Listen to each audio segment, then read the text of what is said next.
प्रधानमंत्री नरेंद्र मोदी ने राम मंदिर की प्राण प्रतिष्ठा से पहले एक्स पर एक ऑडियो संदेश जारी किया है। उन्होंने कहा, अयोध्या में रामलला की प्राण प्रतिष्ठा में केवल 11 दिन ही बचे हैं। मेरा सौभाग्य है कि मैं भी इस पुण्य अवसर का साक्षी बनूंगा। प्रभु ने मुझे प्राण प्रतिष्ठा के दौरान सभी भारतवासियों का प्रतिनिधित्व करने का निमित्त बनाया है। इसे ध्यान में रखते हुए आज मैं 11 दिन का विशेष अनुष्ठान प्रारंभ कर रहा हूँ। मैं आप सभी जनता जनार्दन से आशीर्वाद का आकांक्षी हूँ। इस समय अपनी भावनाओं को शब्दों में कह पाना बहुत मुश्किल है, लेकिन मैं अपनी तरफ से एक प्रयास कर रहा हूँ। इसके अलावा प्रधानमंत्री नरेंद्र मोदी ने अपने इस ऑडियो संदेश में काफी सारी बातें कही। आप भी सुनिए। सियावर रामचंद्र की जय।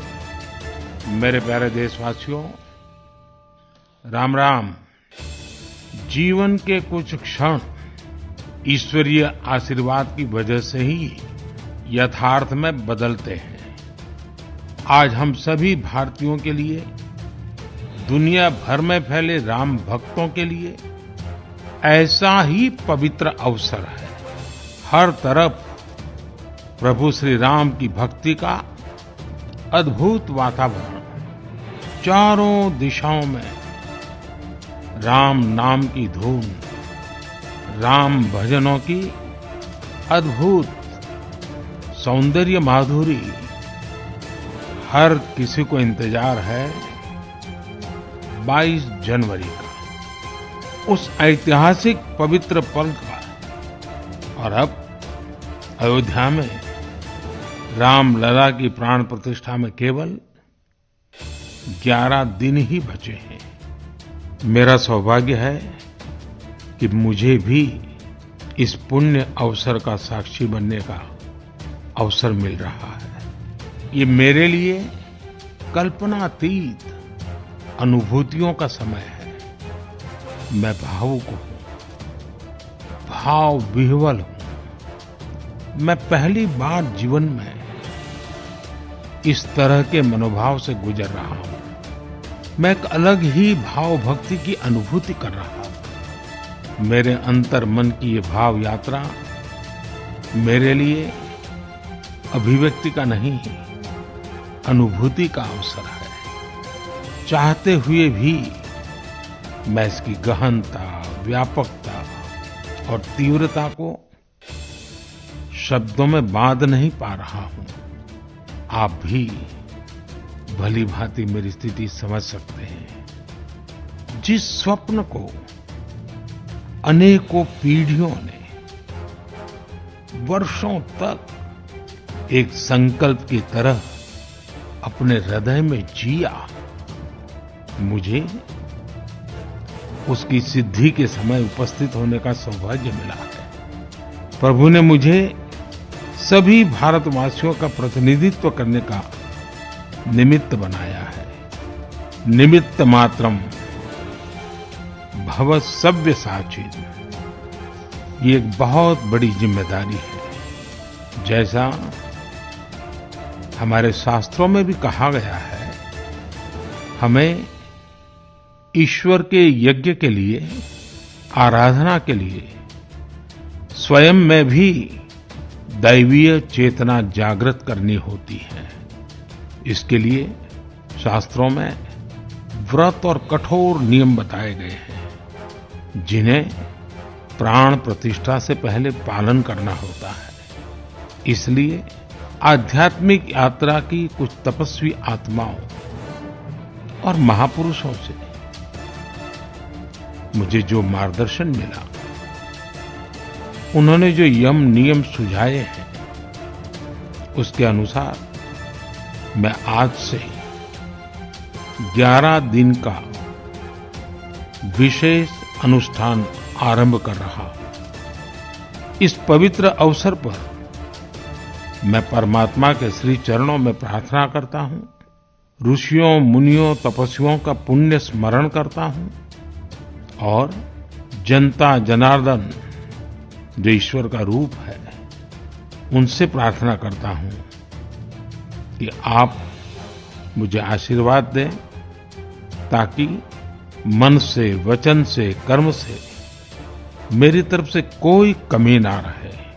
साथियों, मेरा ये सौभाग्य है कि 11 दिन के अपने अनुष्ठान का आरंभ मैं नासिक धाम पंचवटी से कर रहा हूं। पंचवटी वो पावन धरा है जहां प्रभु श्री राम ने काफी समय बिताया था और आज मेरे लिए एक सुखद संयोग ये भी है कि आज स्वामी विवेकानंद जी की जन्म जयंती है।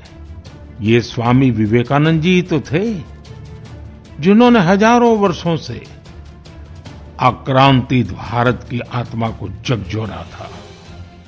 आज वही आत्मविश्वास भव्य राम मंदिर के रूप में हमारी पहचान बनकर सबके सामने है। और सोने पर सुहागा देखिए, आज माता जीजाबाई जी की जन्म जयंती है। माता जीजाबाई जिन्होंने छत्रपति शिवाजी महाराज के रूप में एक महामानव को जन्म दिया था। आज हम अपने भारत को जिस अक्षुण्ण रूप में देख रहे हैं, इसमें माता जीजाबाई जी का बहुत बड़ा योगदान है। और साथियों, जब मैं माता जीजाबाई का पुण्य स्मरण कर रहा हूं तो सहज रूप से मुझे अपनी मां की याद आना बहुत स्वाभाविक है। मेरी मां जीवन के अंत तक माला जपते हुए सीताराम का ही नाम भजा करती थी। साथियों, प्राण प्रतिष्ठा की मंगल घड़ी, चराचर सृष्टि का वो चैतन्य पल, आध्यात्मिक अनुभूति का वो अवसर, गर्भगृह में उस पल क्या कुछ नहीं होगा। साथियों, शरीर के रूप में तो मैं उस पवित्र पल का साक्षी बनूंगा ही, लेकिन मेरे मन में, मेरे हृदय के हर स्पंदन में 140 करोड़ भारतीय मेरे साथ होंगे।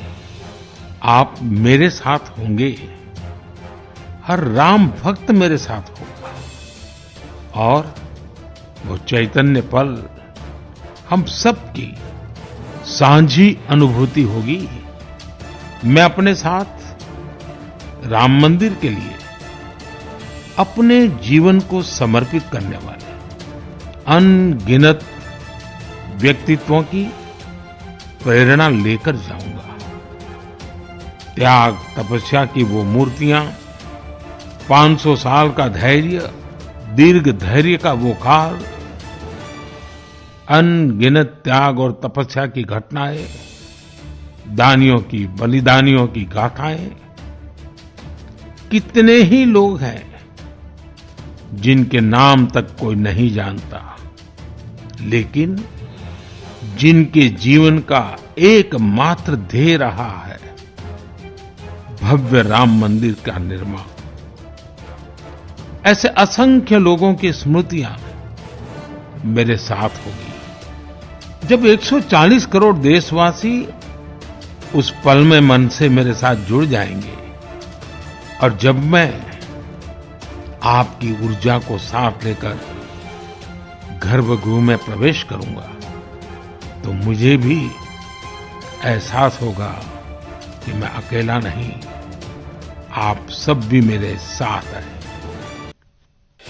साथियों, ये 11 दिन व्यक्तिगत रूप से मेरे यम नियम तो है ही, लेकिन मेरे भाव विश्व में आप सब समाहित हैं।